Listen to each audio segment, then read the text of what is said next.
Hi y'all, how y'all doing? I'm driving on my way home to from work. Well, I had to make a couple stops. Now I'm on my way home, and I just came on here to start talking about, my situationships. I told y'all I was gonna open up to y'all about it.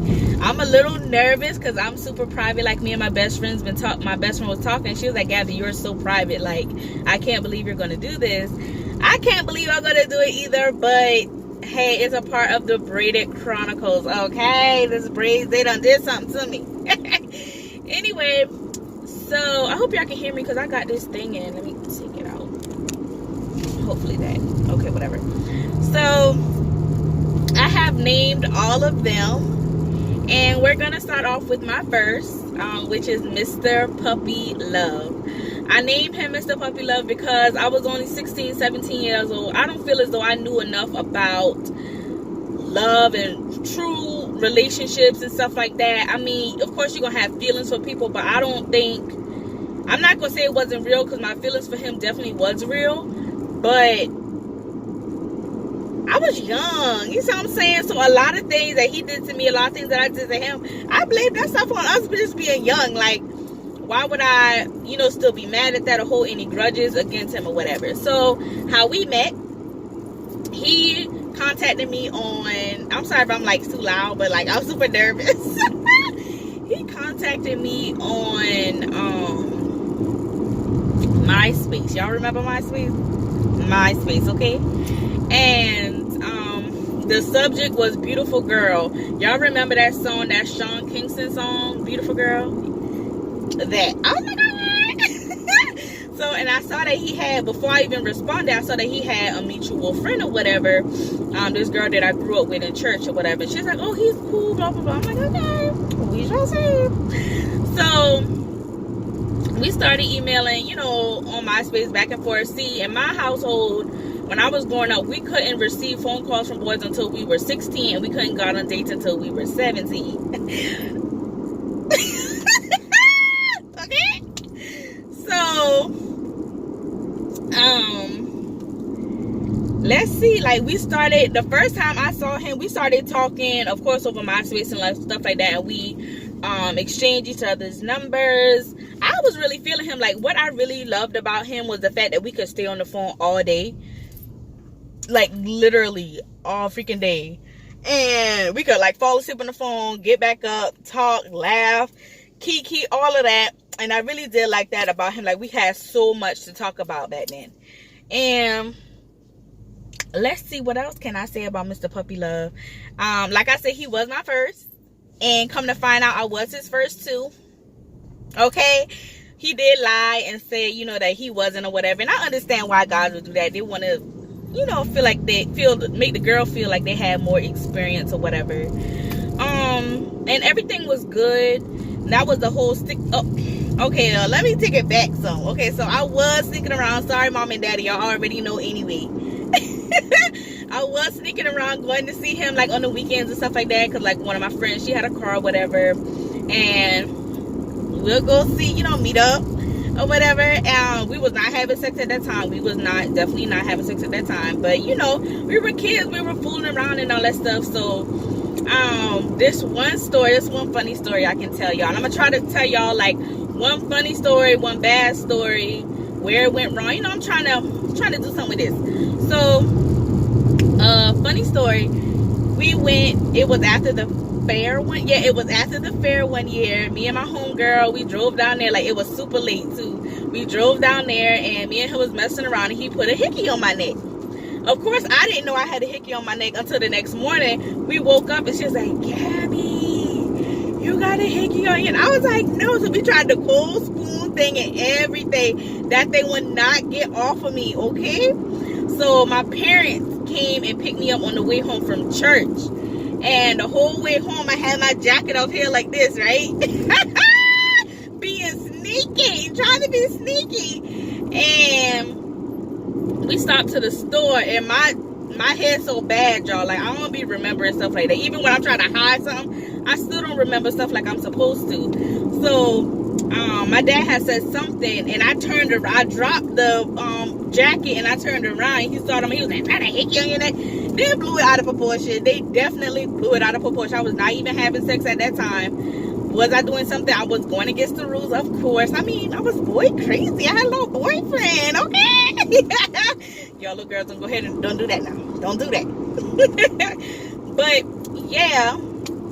And so that was a real funny story to me. Well, now I can laugh at it, but when I got in trouble with my parents, that wasn't so funny. But I was out there having, a little fun.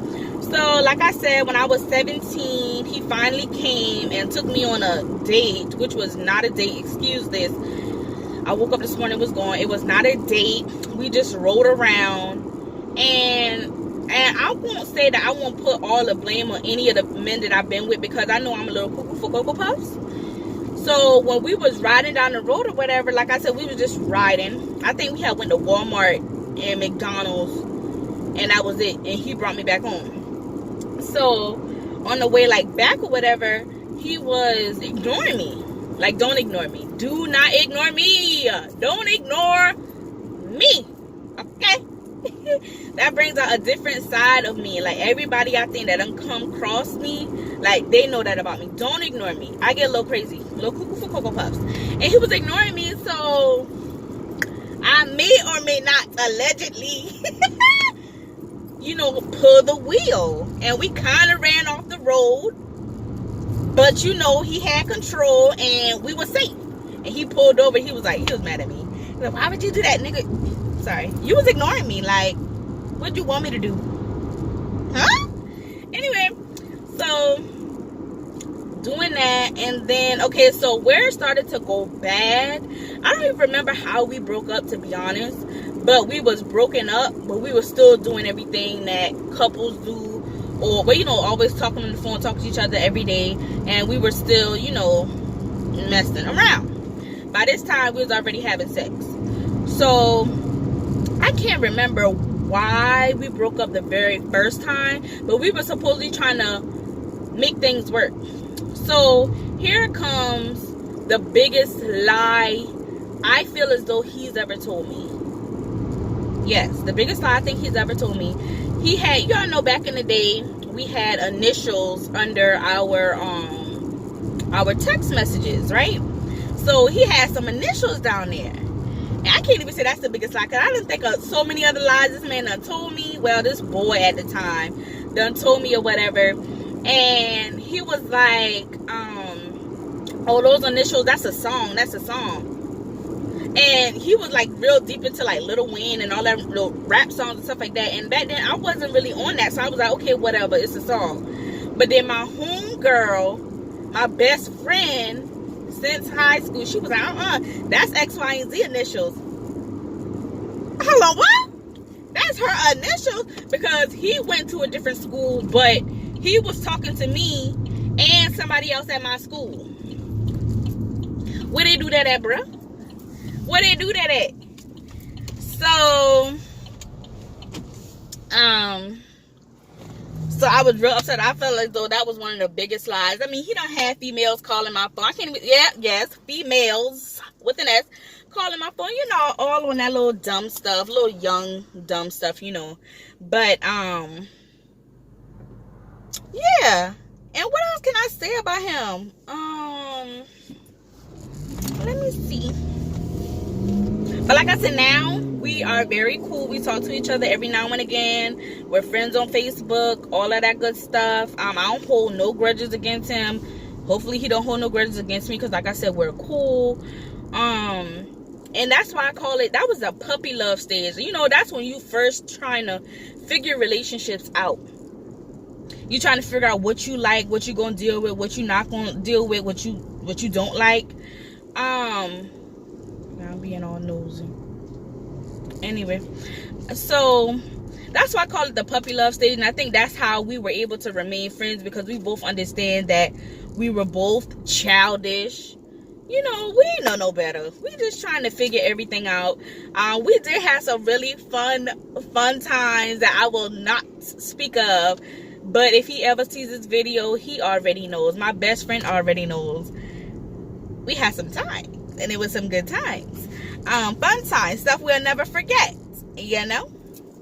But anyway, I think that's about it. I did how we met. I said the biggest lie, the funniest story, how we went left, and that we're still friends today. The moral of this story is, don't fall in love with the first person you have sex with. Like,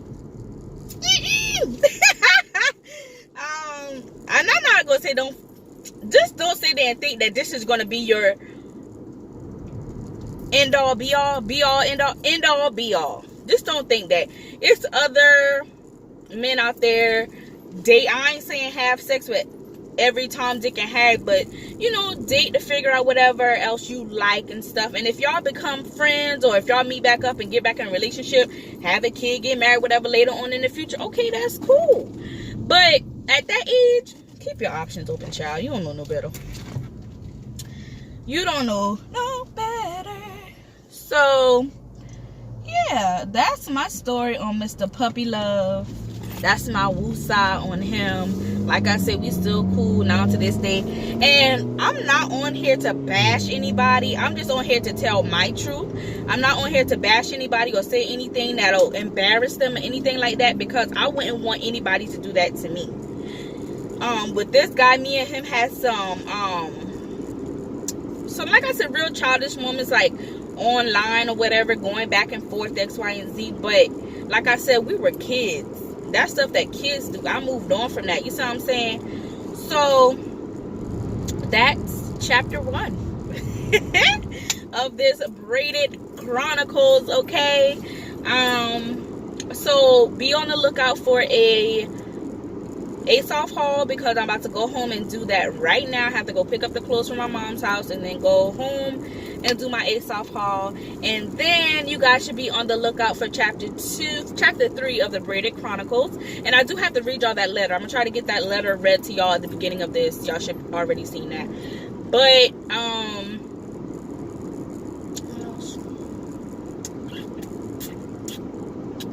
But yeah, it's off of okay, and chapter 3 will be Mr. Convenience. Okay? 5.5 years of my life. But that's a whole different video, okay? So yeah. And if I left anything out, if I feel as though I left anything out about Mr. Puppy Love, then I'll just go ahead and insert some stuff. I mean, I met him when I was 16. We stopped talking when I was like 18, because 18 is when I met Mr. Convenience. Okay. So that's about it. I hope you guys enjoyed this video of me chit-chatting and talking. But this is a part of the Braided Chronicles. I hope y'all get into it. I hope y'all like it. Don't forget to like, share, comment, and subscribe. Thumbs up this video. And remember, love it or leave it. Bye.